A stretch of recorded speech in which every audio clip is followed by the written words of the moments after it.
From a very young age, the kids of my town were asked to stay away from the woods.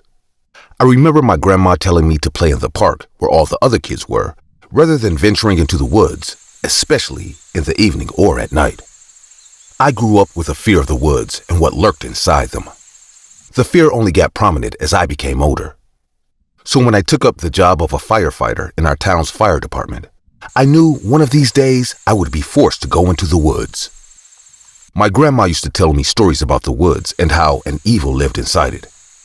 It was rumored that she killed and ate anyone who crossed her path. So not even the elders of the town went into the forest. Our town was small and surrounded by forest from three sides. All the people in the town avoided the forest like a plague and only entered to get wood sometimes. Over the years, my grandma had told me many stories about the witch. The first time I stepped into the forest was on a very stressful day. The south side of the forest was on fire, and the fire was spreading pretty fast. It was my job to scout the woods and warn the hikers to get back to the town as soon as possible. I was terrified as hell, but decided to step into the forest nonetheless. The forest had many unmarked trails, and I decided to stick to the one that seemed the biggest of them all. I had a dirt bike which I rode into the forest slowly looking for the hikers. As I kept going on into the interior of the forest, the trees around me got thicker. The sunlight did not reach the ground due to dense overhanging branches, which made the forest floor dark. I remembered my training and kept my cool as I rode inside. There was no trace of any hikers, so I knew they must be deep in the forest. I needed to reach them before it was too late. The radio I was using to communicate with my team had lost range a few meters back, but I kept on proceeding. A mile after that, I spotted a small wooden house. The house looked like someone lived in it. My first thought was that maybe a hunter had built a cabin to live out here while he was busy chopping wood, or maybe it was a resting spot for the hikers. I parked my dirt bike against a tree and walked near the house. The door to the house was shut, and a metal chain was wrapped around the handle to prevent anyone from entering. However, the window beside the door was made up of glass, and I peeked through it. The house was one big room, and it looked like someone had lived in it recently. There was a small bed in one corner, and an old wooden table. There was no separate kitchen, but a small stove in another corner. It seemed like an ordinary hunting cabin until I spotted a small shelf tucked beside the bed that had several jars filled with murky liquid, and what was stored in the jars scared the shit out of me. Inside each jar was a small portion of human body parts. One of the jars had a finger. The other had an ear. One of them had an eye, while another had a nose. I was repelled by looking at it, and I instantly knew I hadn't stumbled upon a hunter's pad. Rather, it was the witch's home. As soon as that realization hit me, I ran towards my dirt bike, hopped on it, and drove off. A few meters away in the tree line, I spotted a white wild cat running parallel to my bike. If I sped up, it sped up. If I slowed down, the cat slowed down too. It was weird as animals in the forest generally run away from people. But this cat seemed to follow me. I kept my cool and thought about the hikers I needed to reach. I kept on riding my bike, and suddenly the cat ran faster as it seemed to be moving in my direction rather than parallel to me. It was running a few meters away from me, and it leapt upon a big tree that was 15 meters ahead of me. The cat climbed the tree and sat on the branch that hung right above the path of my dirt bike. Now I was forced to pass from below it. The cat stared at me with its big yellow eyes.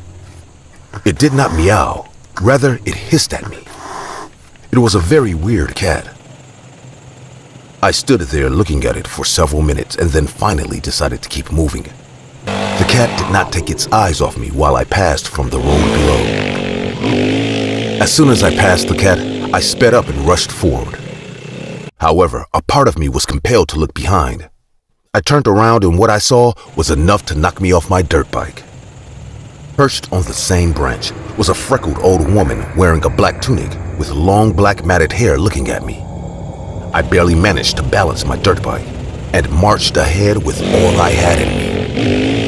I had just encountered the witch my grandma had warned me about, and she could shapeshift.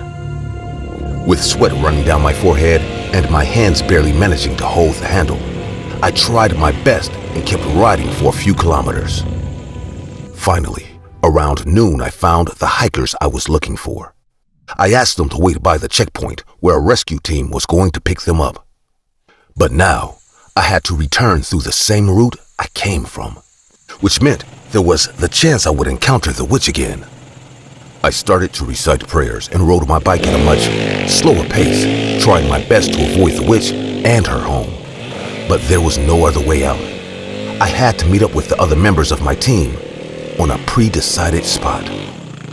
As I came closer, I could see the old wooden house in the tree line, but there was no woman nor cat anywhere to be seen. My first instinct was to look up at the trees, but the tree line was devoid of any animal, human, or even bird.